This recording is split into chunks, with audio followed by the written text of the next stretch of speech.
Praise the lord. దేవునికి మహిమ కలుగును గాక. అందరూ బాగున్నారా? ఈ దినం దేవుని వాగ్దానం, బలము. నా దేవుడు నాకు బలమాయను. యెషయా గ్రంథం 49వ అధ్యాయం 5వ వచనం. అవును, ఈరోజు మన బలాన్ని బట్టి, మన జ్ఞానాన్ని బట్టి, మన తెలివిని బట్టి ఒకవేళ ఆధారపడుతూ బతుకుతున్నామేమో. దేవుడు అంటాడు, మన బలము ఎప్పటికైనా గతించుకోవాల్సిందే. కానీ ఈ లోకములన్నిటికంటే దేవుని బలం చాలా గొప్పది. గమనిస్తున్నావా? దేవుని బలం మీద ఆధారపడు, భయపడొద్దు, చెడియొద్దు. నా దేవుడు నీకు తోడై ఉన్నాడు. ఆయన బలము, ఆయన శక్తి నీకు సహాయం చేసి ఈ దినము నడిపించునుగాక. చిన్న మాట ప్రార్థన. ప్రేమ కనికరం గల మా తండ్రి, నీకు వందనాలు.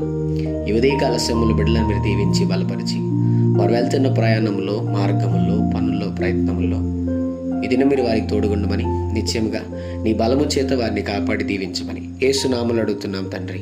ఆమేన్.